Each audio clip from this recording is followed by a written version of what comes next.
Hello and welcome back to Creative Chat. Peter, won't you tell everybody who this guy is right in between us? Ooh, our guest lives the knowing that life is a festival, which drives him to create events, offerings, and experiences that inspire awe and spark joy. A creative evolutionary who facilitates the journey of awakening divinity through breath, truth, and sound, he supports transformation using the tools that have served him along his own journey of ascension. We have Spencer Tribwell. Oh, everybody, join us as Peter and Spencer chat about who knows what. Streaming from Retro Earth Studio and brought to you by wearehistorically.com. Conscious human apparel. Raise your vibration and energize your life with specialized Fibonacci tuning forks that deepen meditations and empower self-healing. Get your vibrational sound tools for personal enhancement at energybodytuners.com.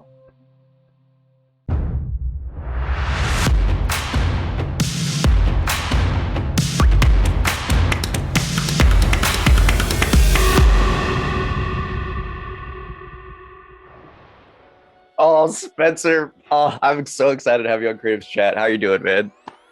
Doing great, man. I am excited and mildly nervous and just like, dude, I'm stoked. Well, there's so much I've heard about you, and I think that's one of the things that really resonates with me is this mission, this journey to unfold and tap into that deepest realm of the heart and to really facilitate that healing and transformation in others. And just to know that you're a specialist, just to know that you're someone that can really uplift and facilitate that transformation process has been inspiring just hearing about it, because we're in that same ocean, baby. So I'm curious, how would you pitch to the listeners everything that you do? Because it's so much, but Thank you.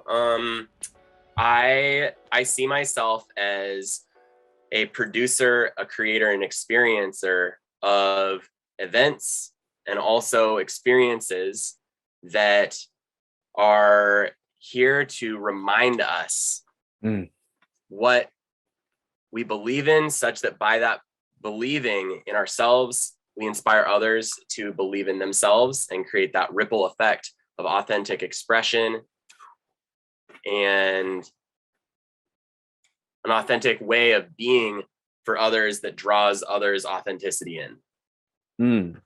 And I guess that's a different level of vulnerability that can be kind of scary for those that are really lived closed off. And I know that was definitely one of my primary conditionings, was just that emotional expression, that what's being able to really verbalize and eloquently articulate what's going on internally, and to really boundaries, needs, things that I desired, all these aspects. So in terms of bringing out those and really holding space for those moments of authenticity, how'd you get into that?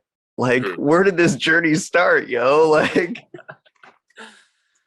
well, I would say, when I zoom way out, it started maybe in a similar place to what you just pointed at. I didn't really feel comfortable with those things and like other chapters of my life. And I also had a yearning for connecting on that level. And so I naturally found myself drawn into like festival culture and conscious community. And that was where it like really sparked. And I found that through traveling and living in other countries and finding those people out there that feel that spark, like there's something there that it's easy to connect. And that led me to follow my heart and my dreams and make big changes in my life to make more and more space for connections and opportunities like that, and eventually holding my own spaces. wow. Now, in terms of the global travels and the adventures, where did some of these journeys take you? So I left Washington after I finished college, and I went to live in China, and I lived there for 2.5 years. And then from there, I traveled around China, and then also spent time in Hong Kong, Malaysia. And then I've also spent time in Bali, Kenya, India. in Japan. I love it. Just the Rolodex and just like, we got all the files. Where are we at? Where are we at? Okay. I love it. That's amazing. And what a stamp sheet on the passport. And I guess that's just the one aspect of traveling that really always opens up the heart in a deeper level, is to find those genuine connections and those to really share sincere experiences with people that you've never met, that from are completely different cultures, ideologies, perspectives, but to stand on that same ground of being, of just compassion and experience, of just loving life, living life, and just enjoying the now. Like, oh my gosh, walk me through some of those juicy moments. Dude, so I was living in Shenzhen, China, which is like this massive industrial city of, Yeah. I'm going to say this twice, 18 million people when I was living there. 18 million people in one city. What even is that? There It's are wild. just under 2 million people in Washington state. Yeah, just stack that up. Wow. Yeah. So I'm living in this city, and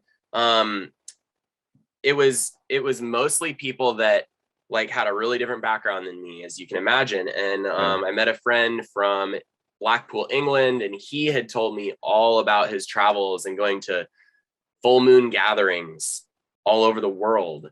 And I had stars in my eyes. And the way that we connected on that, and the way he shared about the people he'd met and the experience he'd had and the freedom of that, it inspired me so much. It was like a homing beacon was activated inside of me that I was gonna find my tribe, and I didn't even know what that meant. I love it. And that's when you find that life just takes that pivot where you start to see the energies change, where it's no longer you kind of getting drawn towards things. It's more of this gravitational pull, like everything's just coming at you. And the moment you step out, it's just more and more stuff like just resonating and connecting. And it's just, and then you just ping pong through it. So that journey of just the original like spark just getting ignited again, where did that take you?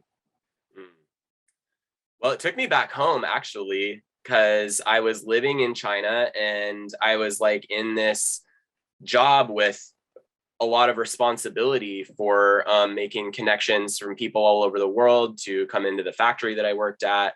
And I'd worked really hard to get there. I'd learned Chinese to get there. And like, I'd learned business, and that wasn't my background to get there. And so I was like moonlighting as a spiritualist. And like, I think maybe a lot of people start that way, where, you know, you've like got this corporate job, and then you have this like very like normal lifestyle. But then like in your own time, you're like trying to feed your soul. So I'm like reading books on, you know, like channeling and like esoteric spirituality and, you know, just like practical things like meditation. And I felt so like alone out there. Like I didn't have anyone to ground those experiences for me. And so on a trip back home, I found a teacher that was like way more knowledgeable about those things. And it was like, I was so desperate for somebody to help me like integrate this into my life that I actually like moved my whole life back to Washington, like honestly on just like, hope this works. Like I'm going to leave behind like all of this security that I created for myself, and I hope this works. Wow. And that in and of itself is that leap of faith and that trust of just the unknown that brings you back to that point of everything that you need just starts to fall in place.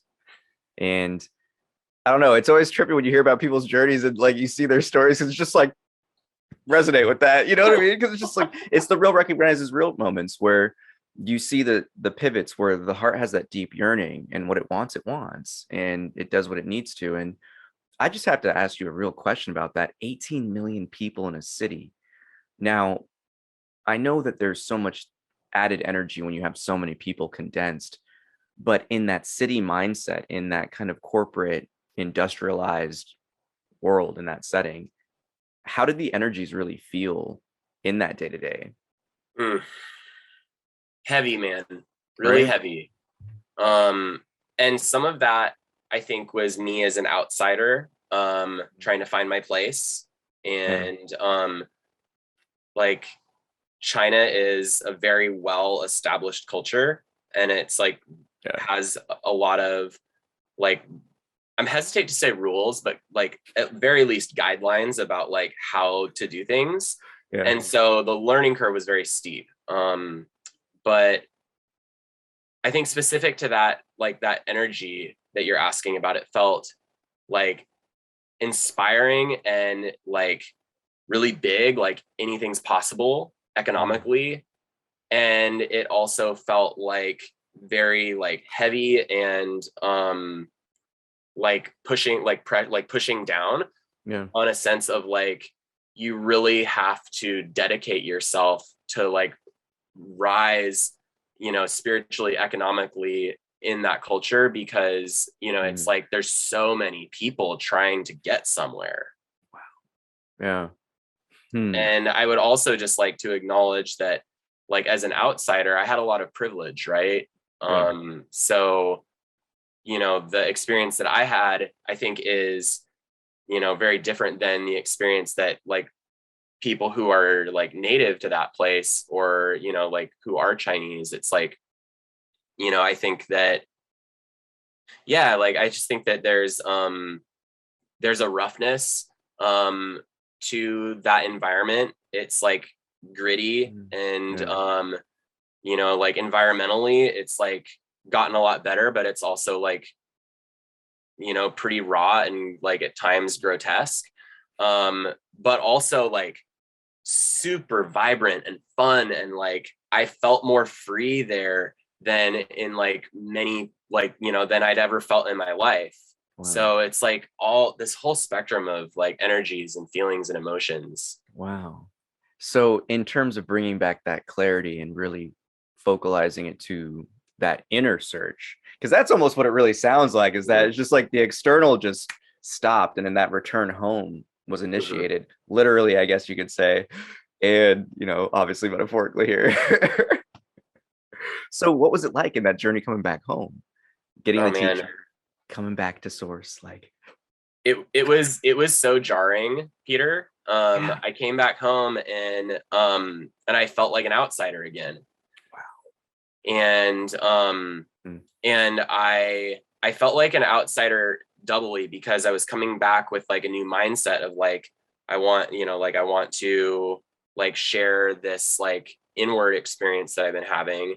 And I also wanted to share this like outward experience that I was having. And a very common thing that happens with reverse culture shock, you have culture shock going, and then you have reverse culture shock coming back, is that, you know, you just had all this experience and everyone's like, cool, so how are you? And then you're like, you know, you say like one thing and they're like, okay, great. And then they move on. Gosh, that is a going from hot to cold real quick. Wow. And that changes the introspective journey of it too, you know. And I've definitely resonated with those experiences where it's just the settings, the people, it still doesn't change that sense of just isolation and loneliness. And that's the stuff that really hits home when it's like, man, like, you hit the nail on the head. I felt isolated in many ways when I was there, and then I felt even more isolated when I came home. So clearly that suffering was transformed into a strength, and, you know, that experiential pain juice put you through some spiritual loops. So I mean, where did this where did the pivot arise, where it was transmuted, you could say? So there have been a couple of pivots. One pivot point was I'd been back for about a year, and I went to a small festival called the Intention Gathering, which was my first festival ever in BC, Canada. And I connected with burners, and like master space holders and wizards and like DJs and artists and like very vibrant souls, amazing people. And for 5 days, I got to experience what is possible when human beings come together in a space of unconditional love, acceptance, like creativity and like play. And it really changed my point of view of like, oh my gosh, like anybody can do this. You have to want to do this, but anybody can do this. And I was like dreaming the contrast of what I'd experienced in China and what I was even experiencing in Seattle of like, wow, what would it be like if cities were like this? What would it be like if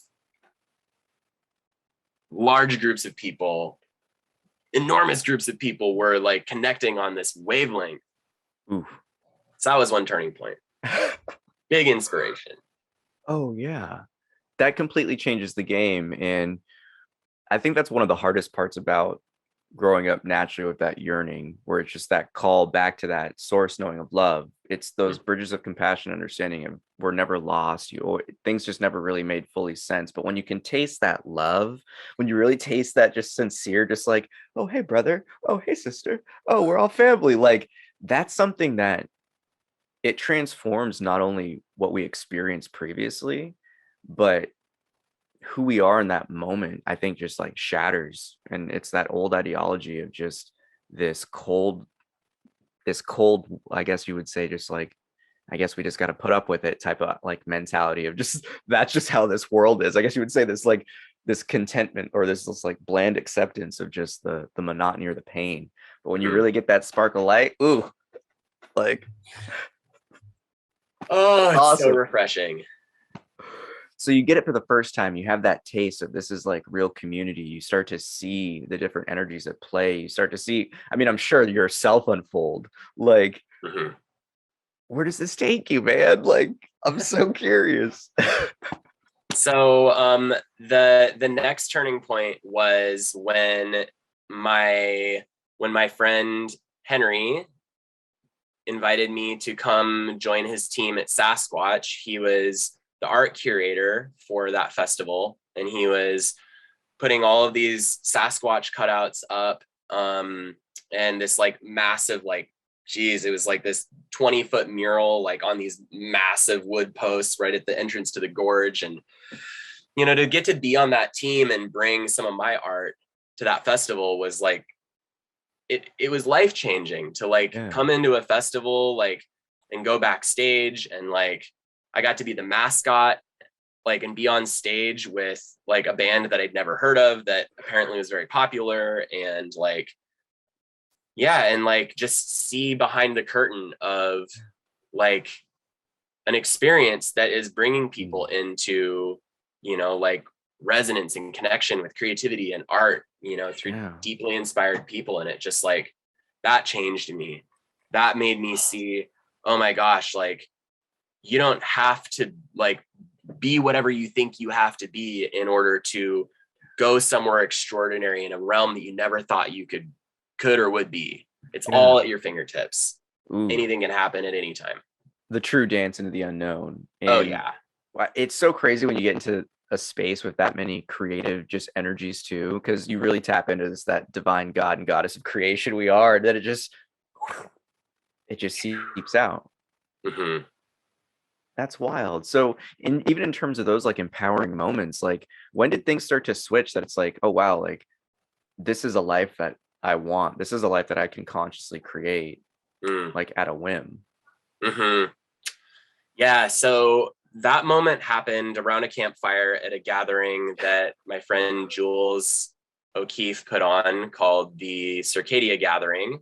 And we were in a beautiful medicine space, and a friend who serves kombucha down at Ohm Culture, for those who know Absalom, brought his kombucha out like at the crack of dawn, and it was like life.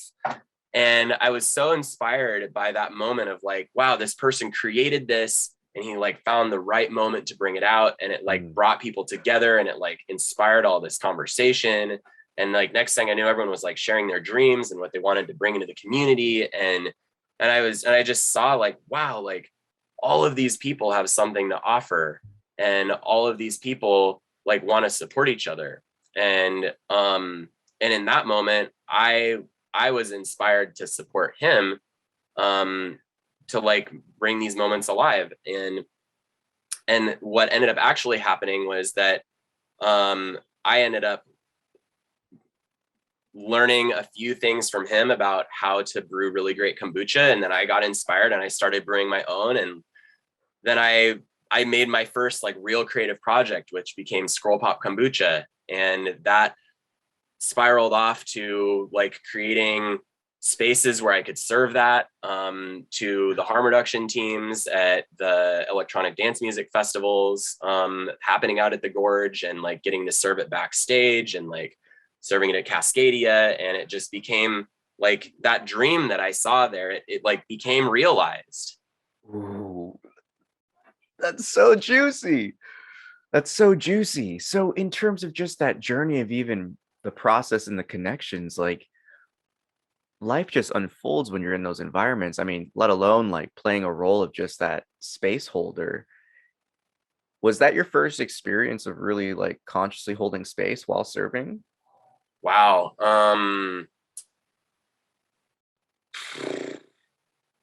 I would say yes and no.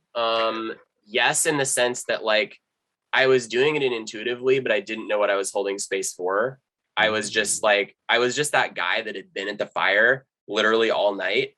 And so I was like holding it down in that way. And so I was naturally facilitating that conversation and that opening that like opened for so many people without really knowing what I was doing or like meaning to. I was just being, right? It was totally emergent.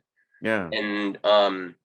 And then I like, and then I think when that like really came alive was then when we like went out to the Gorge again, and we had created this offering called Squirrel Camp, which was like, it was like the base camp for all of these hundreds of people that were doing harm reduction through Conscious Crew at Paradiso. Wow. And like, we were just noticing like, man, like these people are out on their feet for 12 hours a day, like with like, you know, like water bottles and, you know, like trying to help people that were having a difficult time, maybe with like self-care or substances. And they would get back to camp and they would be exhausted. And like, this is so ironic. The people out offering self-care are like needing self-care. And so we crafted this offering of like, you know, like Squirrel Camp, which is, you know, it's like, it doesn't even make any sense, but somehow it landed for people. And in that capacity, I was like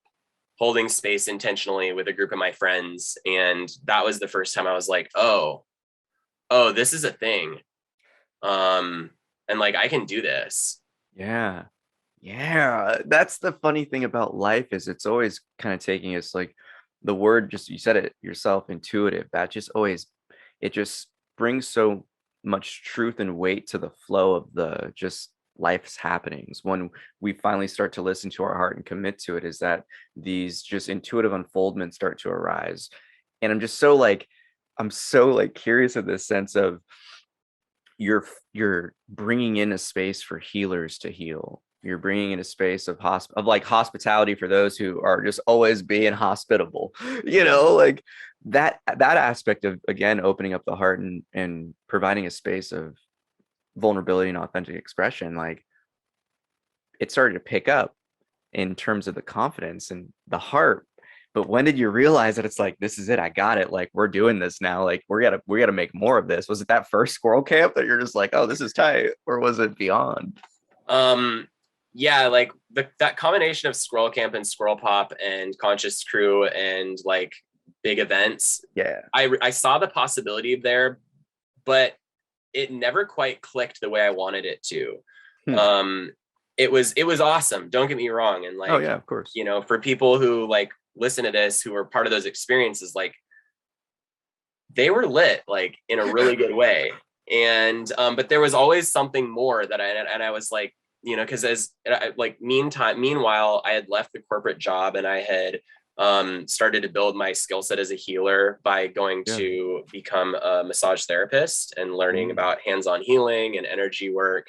And so I like started doing that work, and it was like there was this missing piece of like, how do I bring like this conscious activation in a more focused way? Whereas I felt like in that setting, I was kind of like, you know, it's like it wasn't the main event happening, right? And so I was like, I wanted to like make what we were doing at Squirrel Camp like the whole focus, in a sense of like, you know, and I was dreaming about doing my own festival, and I'm like, how do I do that? But in 2019, I went to this tiny little festival called APOG that I help produce now. And at APOG, I met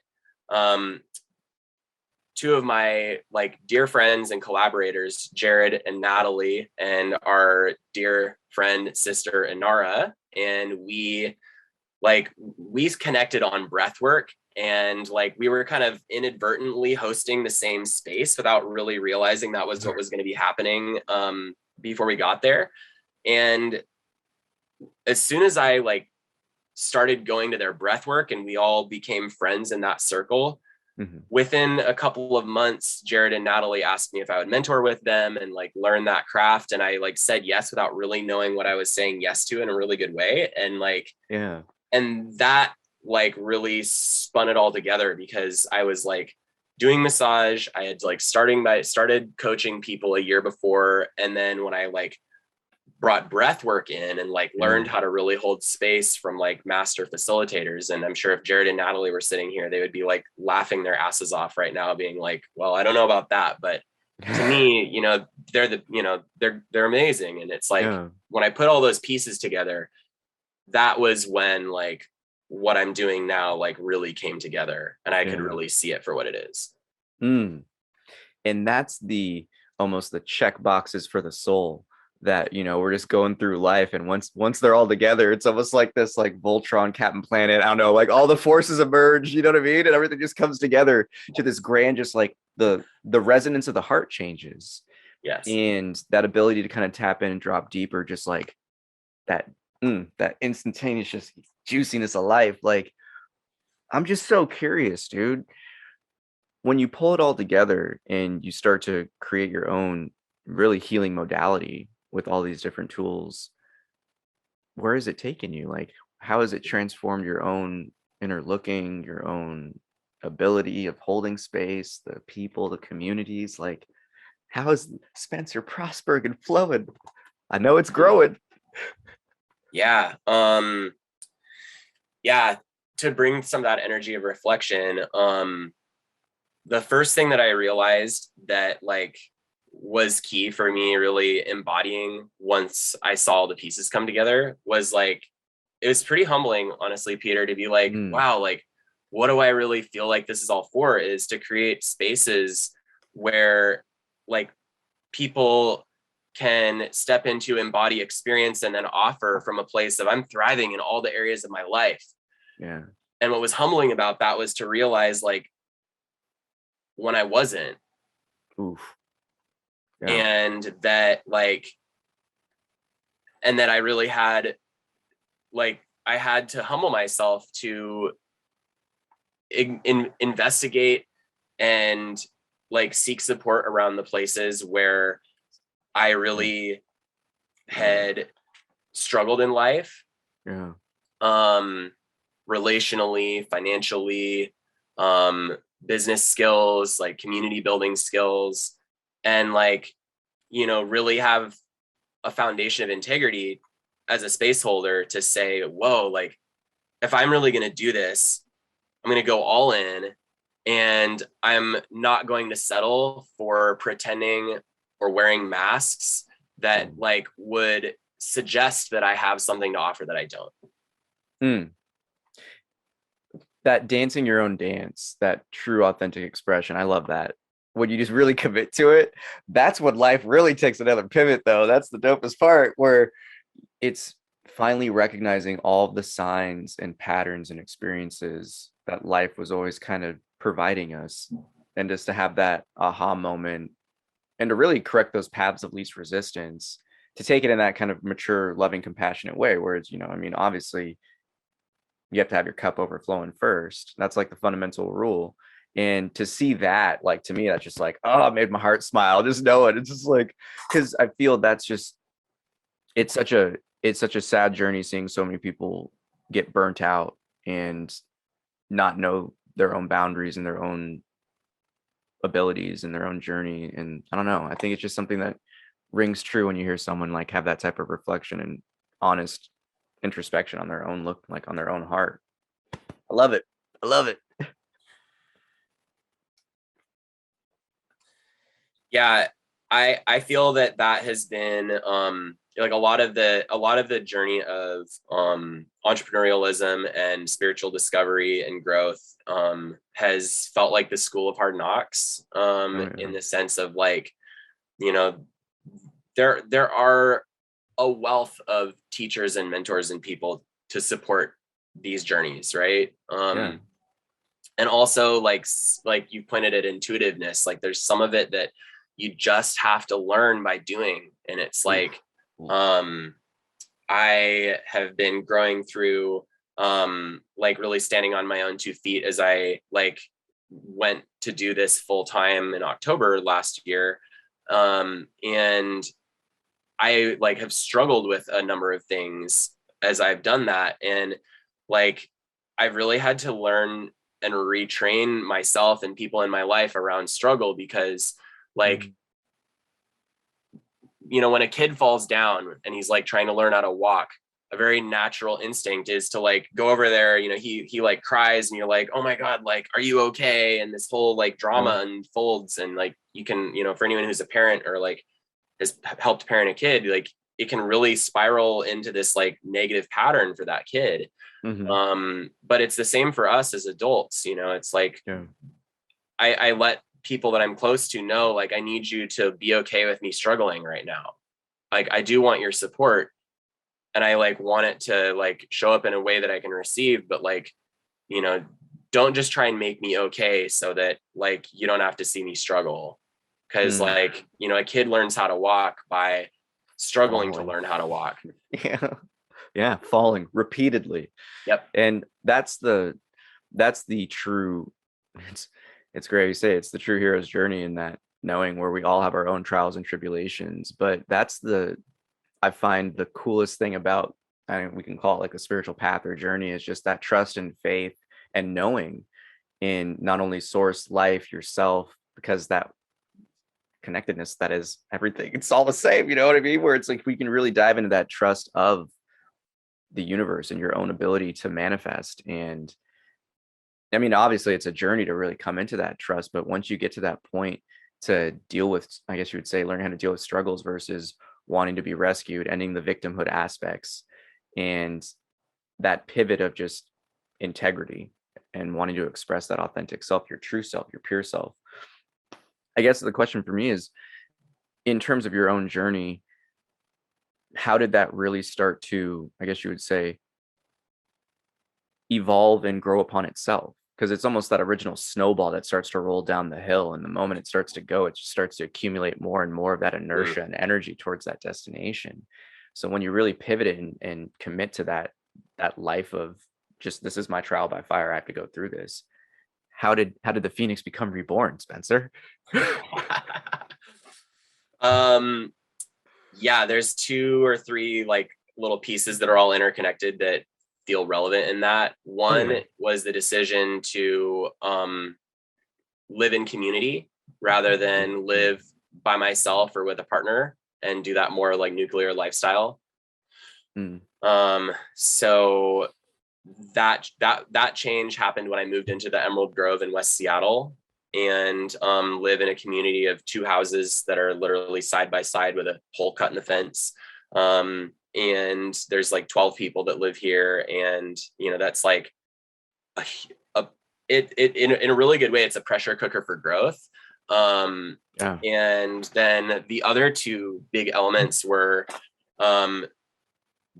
being deep production support for Samadhi Summer with Jared and Natalie and the Liberated Hearts community in 2021. and like spending months planning and creating and producing that event with them, that like really showed me like, wow, like I'm really capable of doing things that I thought were like years out on my path. And then as soon as we finished Samadhi Summer, then we all came together and said, let's do a retreat in January. And we created Emerging Embers. And me and Jared and Natalie and Inara like co-created that together. And what that really showed me was like, wow, like I really have all the building blocks and the pieces to do this. And I can do this with any group that I want to do it with. Yeah. And like, you know, Liberated Hearts and like Creative Living, my like offering are like, you know, deep family, deep partnership. And like, it showed me that like I can create events at that capacity and that scale myself as well. Ooh, that knowing, that mountain of trust and faith in the gut, your own power.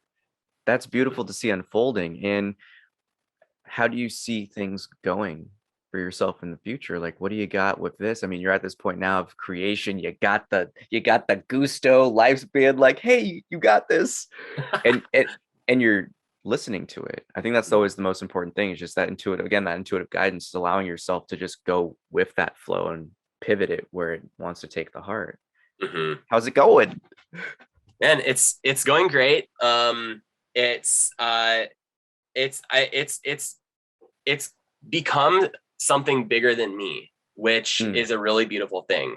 Yeah. And what I'm learning with all of these pieces and all of these people I collaborate with is that like creating events it is about creating a space to share that stage with like all of the people who really have something to offer in a way that we all get to offer something bigger than what any one person could do by themselves. And like specifically what I'm creating, what I'm offering, what I'm cooking up is a wheel of offerings that spans a whole year, and that is really built around a journey of evolution. And it is at once a network and connection into community, such that you can go find your people, find your tribe, and find those connections and those avenues and events that call to you and the yearning of your soul, and also to provide the skill set and the practical experiences one-on-one or in groups that really cultivate all of those elements of personal, like entrepreneurial, space holding evolution, and also like spiritual growth and development of like all of the weird shit that like we go through to like really actualize and be able to like stand in the channel. Yeah. Did you say ascend? Yeah, I did. Yeah, let's do that.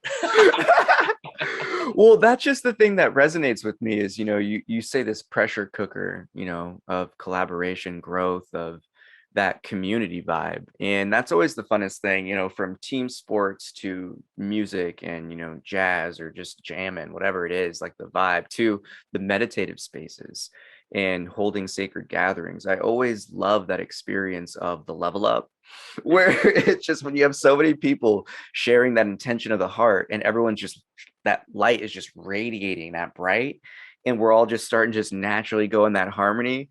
It's just everyone's juice just gets so much more amplified. And that's the process where you tap into that true divine. And when the flow can amplify the flow, it's just like the tidal wave coming through. So I want to bring it to that aspect of just the realization of the power in this community, in these communities that are growing, is, you know, because I've seen it, everyone's getting activated like all at once right now. And it's pretty awesome to see. Yes. Yeah, it's astounding how, you know, the like Ecstatic Dance is kind of this hub of community, right? Like, and, you know, and there's like, and these festivals are this like hub of community, you know, and it's like, there's these things that we all share like in common, like movement, music, and like, the barrier to entry is like really low on those things. Like anybody can go to a festival and have a great time and like meet some people. And just by going to one thing, like you may or may not see it at the time, but it's like you're finding your way into this like fractal network of like beautiful heart-centered people that is all leading like into this personal evolution of like the more time you spend around these people and in these communities, like it just happens. Yeah, no, it really does. It's just like the whenever the universe is ready for certain hearts to resonate, it's just like whoop, whoop, whoop, and it starts jigsaw puzzle piecing everyone together. And it's just fascinating to see how fast it can unfold, especially when you really start to, I guess you would say, have that core grounding of just gratitude and just like reverence and just the love of experience. I've always found that once that is always just sprinkled in with everything, it's just allowing everything to be, it always just unfolds into such, epicness. It's hard to put into words, but it's the magic that we all can witness. And it comes on all levels, and I want to bring it back to this point of this ascension, this awakening, this evolution, this concept of heart-centered people, and kind of having these connections start to come across. I've always found that that's when the leveling of your own self starts to rise. That ascension starts to just unfold even quicker, and you just start, I guess you would say, taking leaps and bounds, opposed to the initial like tough slug in the mud of the early journey, of that search. Yeah. So how's the journey of unfoldment? I'm curious. Yeah, how's dude. that been? I think, the first thing that comes to mind when you ask that is I'm like, dude, like it took me so long to find a place where I was like, oh, now I've really got momentum and actually felt it and knew it. Wow. And, it took me the better part of a decade to really feel like I'd hit my stride. Yeah. And there's nothing wrong with that, right? Like a little bit of a late bloomer. I don't know. Like I used to avoid that term and now I wear it with pride, but it's like, I think my point is that like, I want people to have the support around them that like, maybe it was actually there for me and I just didn't recognize it. But having been through that journey of feeling isolated and like unsupported, which a lot of that was up here. Yeah. And not to put that onto other people, because I did have a lot of like network of support, but the people that were there to love me and support me had no idea what I was talking about when I said things like ascension and evolution and like spiritual this and that. They were like we're kind of worried about you. Oh gosh, yeah. And yeah.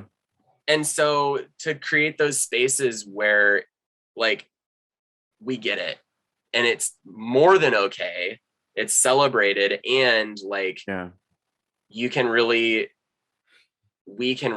like grow that trust muscle, like in here in the heart space, because it doesn't have to actually be that hard.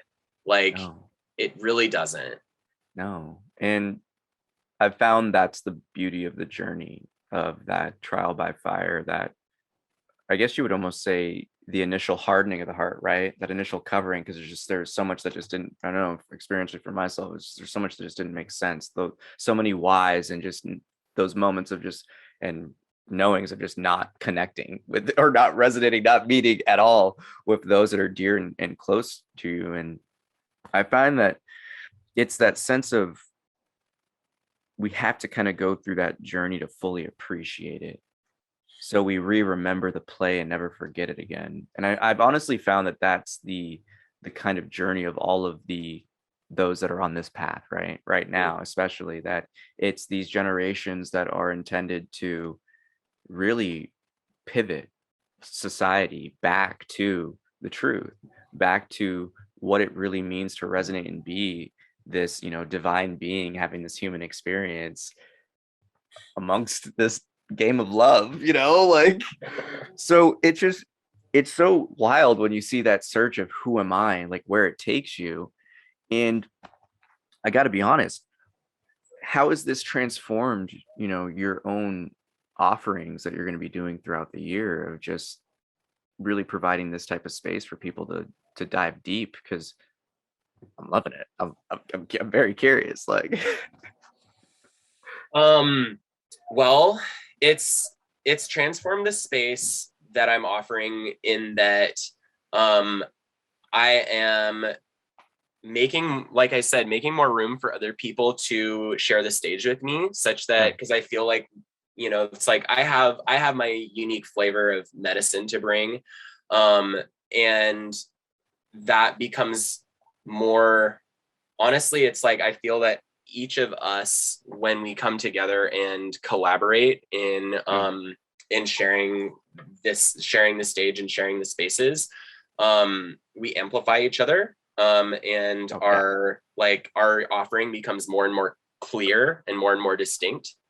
And so welcoming collaboration, and then also leaning hard into my gifts and leaning hard into, like, I'm a 10x what I'm doing, such that, like, whatever feels like, oh, this feels safe, okay, I'm going to 10x that until it doesn't, you know, where I'm like, oh my God, can I do that? Like, can I really do that? And then I'm going to seek support, again, collaborate, and go, okay, this is what I feel called to do. I am barely, I'm at the edge of my comfort zone with actually feeling like I can do this. Like, and asking my mentors, asking my peers who, like, really share that integrity and really get what I'm up to. Or even those who don't, and, like, leaning in to that and going, I want you to be a part of this. I want to share this with you. Let's come together and, like, really be able to see each other and just bring a lot more people in on what I'm doing, so that we can all share in this. Like, honestly, I'm going to call it a mystery together, because I don't actually know what it is. right. But I know that when I show up with that enthusiasm, that excitement, and also the humility to ask for support, that it goes really awesome.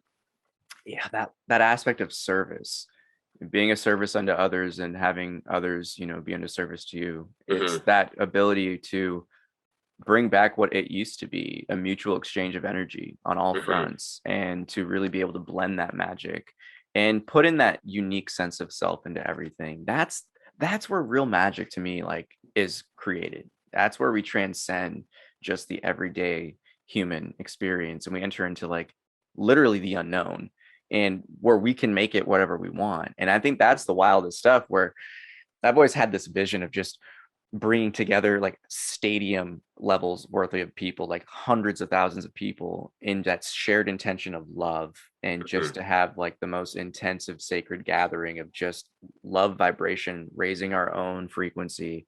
Because I honestly think we'll just, like, light body activate up. It'll just be like, oh, that's enough people, you got it. And it's just like, oh, we won, cool. Like, it'll be a little perk. But I just think that there's so much power, you know, when we experience these moments of authenticity with just, like, even like a small gathering, like a dozen, to, like, even just a smaller intimate, like like a 3 or 4 person mutual, like that square, that power. I don't know, like, it just amplifies so much of what not only we can tap into, but what, I guess you would say, our heart is really aspiring for in this experience.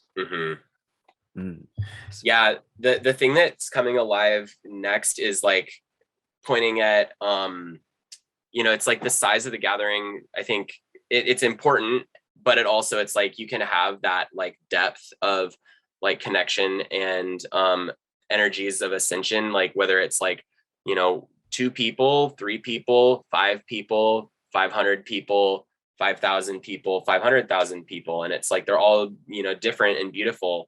But it's like the next thing that I'm seeing is, like,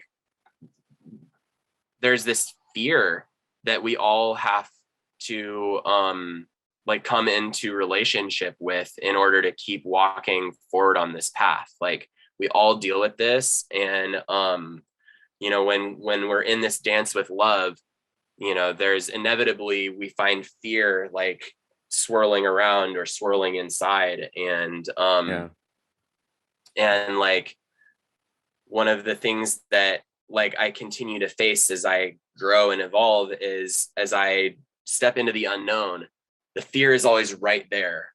And with every single like client that I work with every like dear friend that I go on these journeys with, it's like that is a threshold that is so key to be in right relationship with. Yeah.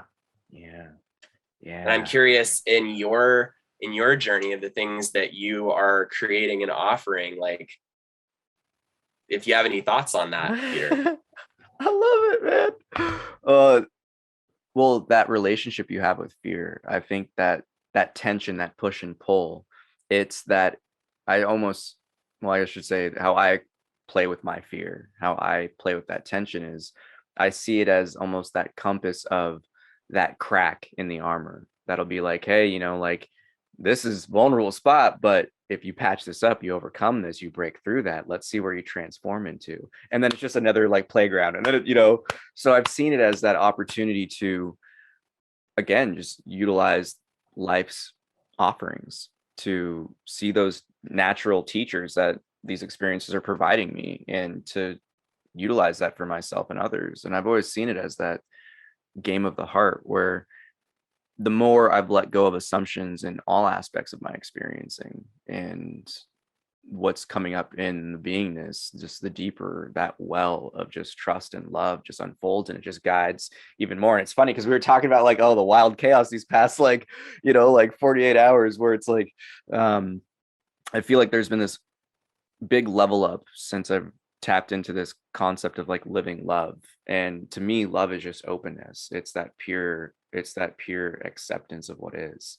And ever since then, it's just been this really big pivot of finding those that, again, like yourself, that can co-create, that can co-facilitate, that can amplify your game and you amplify theirs. And it's just this beautiful exchange of energy to be able to hold space. And one of the current projects is a men's circle. And then there's also a gods and goddesses gathering that I'm a part of.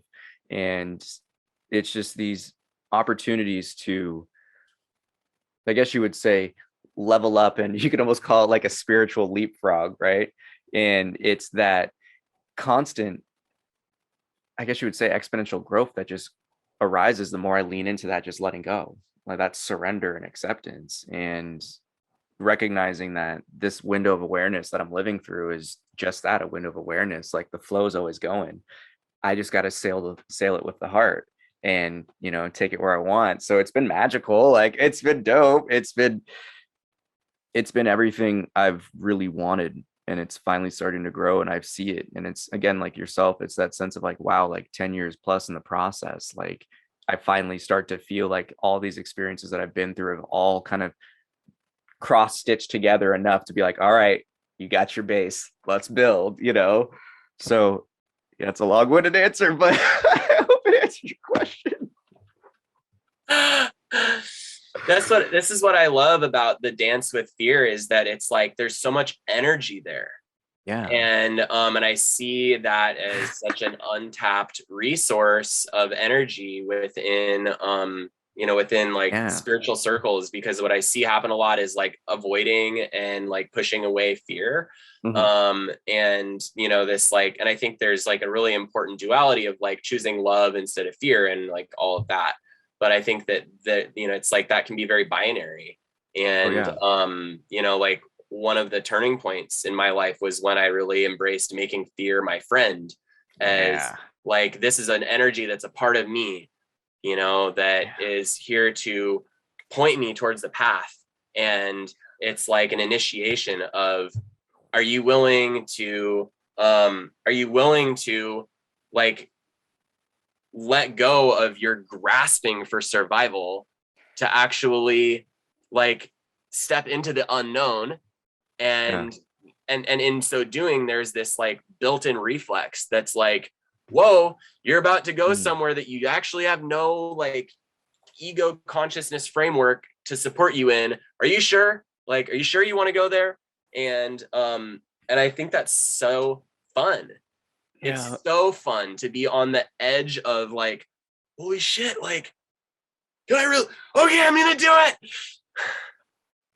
And that's the stuff though. It's even on the physiological level, like ingrained in us. And anyone who's had the experience of skydiving knows, even you talk to the instructors, it doesn't matter how many times you jump. It's like, does your body just have that, like, oh no, like when you're just right on the edge? Yep, still does it. Like, oh really?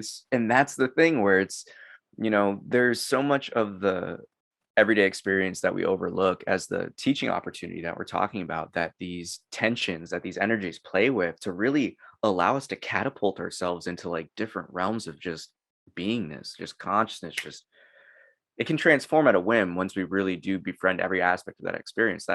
And that's where I see it again, is that just love, that openness, just like, oh, come here, fear, come here, come here, you nervousness. Oh, you're just excitement, you just don't know. Okay, like and it's that same aspect of just really coming to fall in love with just what life is providing you again, versus trying to see what it's giving you, what you're getting to do versus what you have to do, what it's doing to you.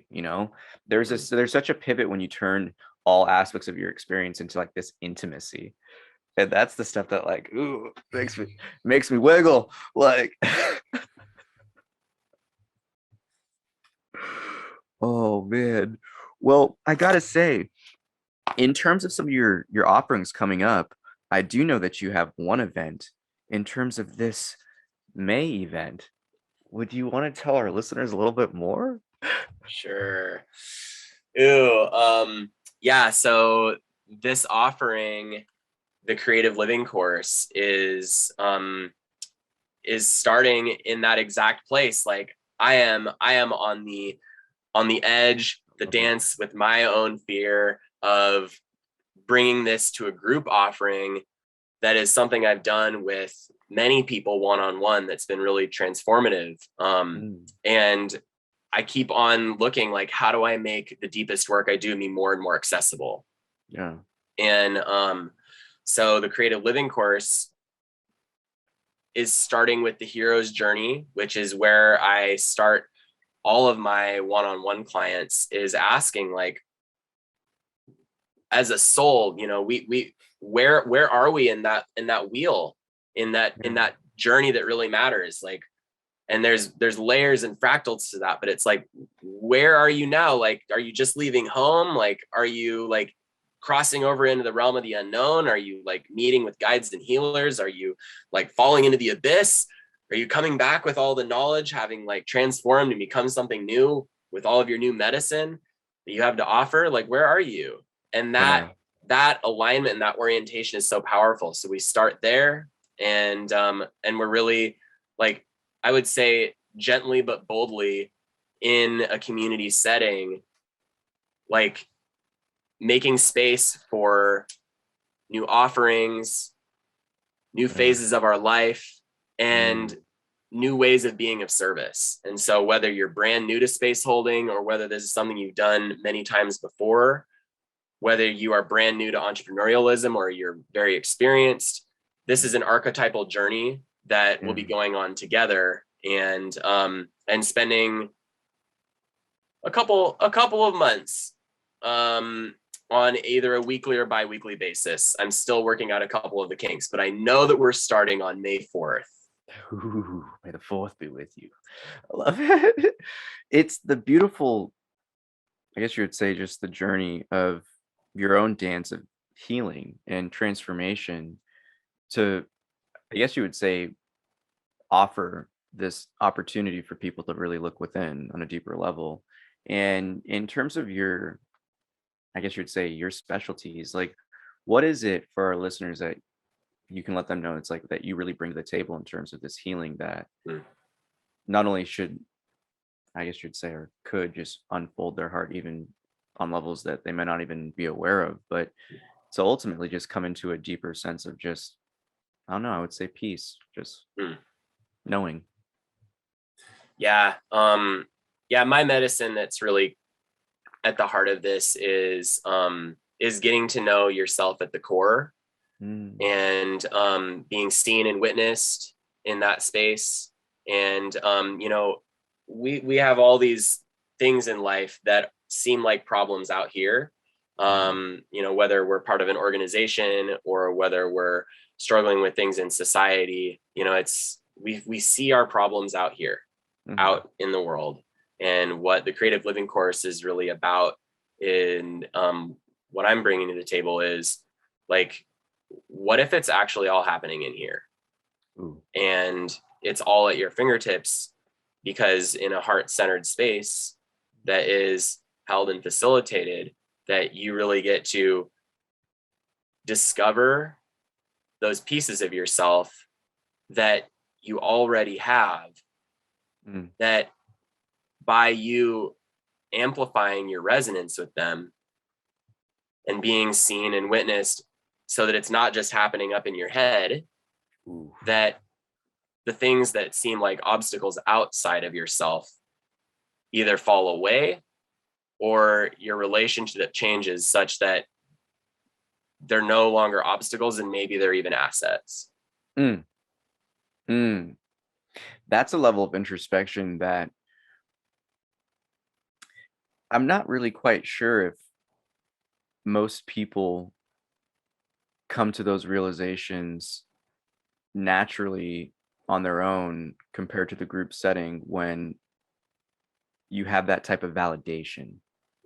And I think that's something that I always try to point really anyone and everyone towards that's in this any type of looking and search, is to have these community offerings and to go experience them, because there's something hearing others with the same aspirations as you, with different journeys than you, with, I guess you would say, with those same pains of the heart, you know, than you, that have gone through their own journey and brought themselves to these different realizations. And just to have those moments of your own past pains validated by someone else's experiences, and to see them transmute something, there's just a different type of energy of creation that is at play there.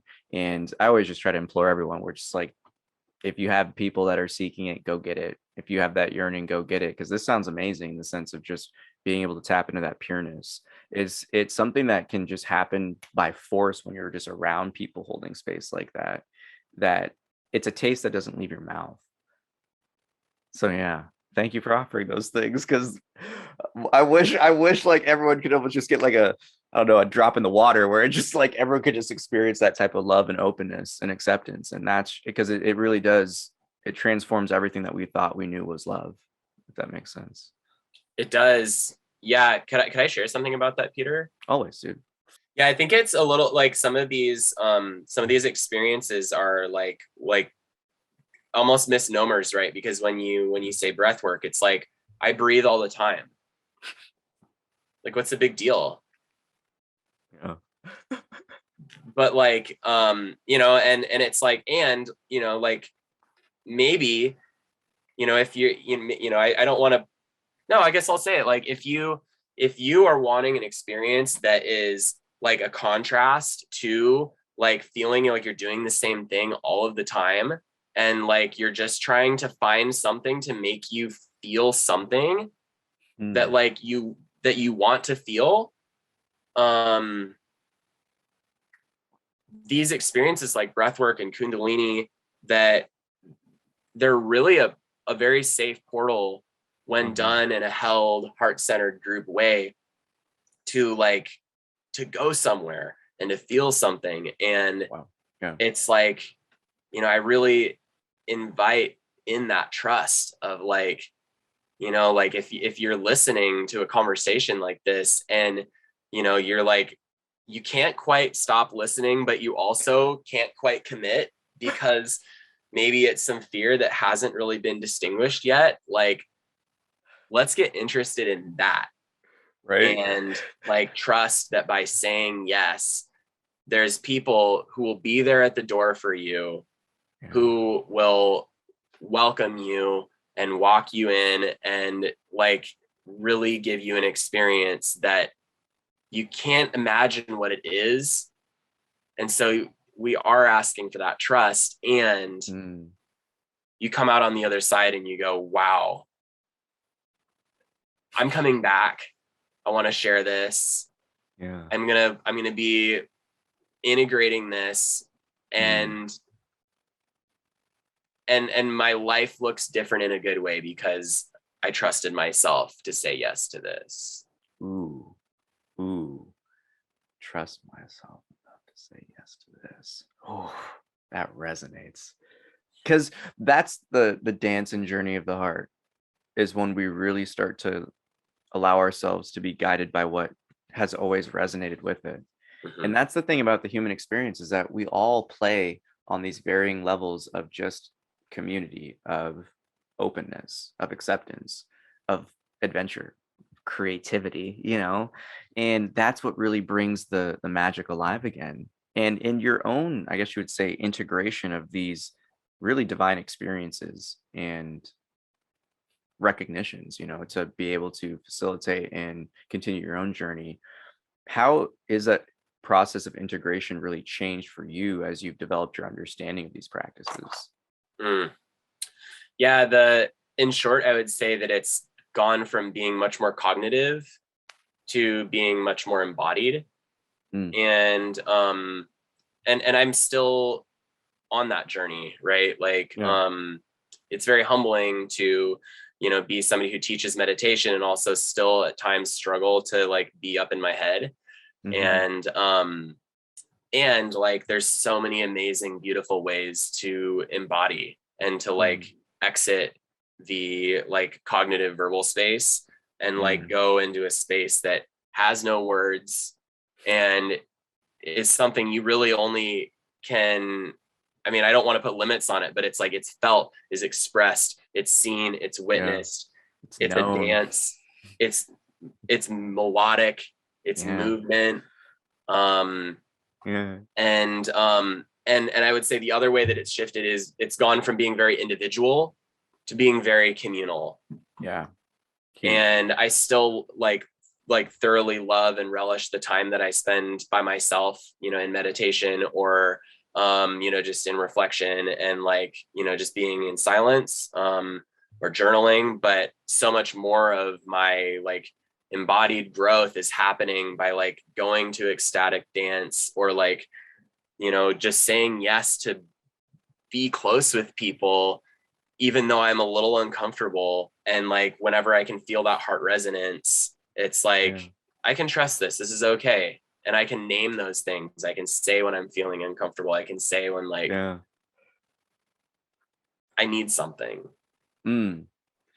That process of self-mastery, I mean, it's really a self-knowing. And that's so, I would say, underscored, under-highlighted, underappreciated, in the sense where it's like, it's just, we all have the tools within us. We have the answers in truth. Are we going to finally listen to our heart? Are we finally going to listen to that pureness that is ourselves? And when I say heart, I hope the listeners understand, I'm not talking about like the emotions. I mean, that core of your being that just knows, that sense of self, that when you just feel someone's story, someone's words, just like heart smiling, like we're just such amazing, I guess you would say, beings. We have such an awesome vehicle to utilize in this body, is that it's such a receiver of that authentic expression and knowing, where when we exchange those puzzle pieces, it becomes a beautiful picture. And I guess the one question that I have as we get ready, because you're going to have to stick around for the after room conversation, this after show conversation is going to be solid, but if there's one thing you could say for our listeners, what would it be as just like a parting note?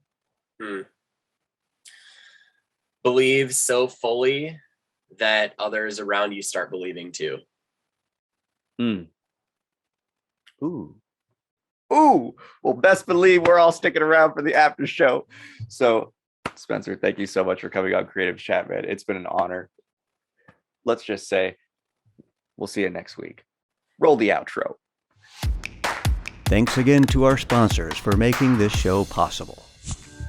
Thank you, We Are Historically, for your conscious human apparel. Shop online at wearehistorically.com. Level up your life and raise your vibration with specialized Fibonacci tuning forks. Get your vibrational sound tools for your personal enhancement at energybodytuners.com.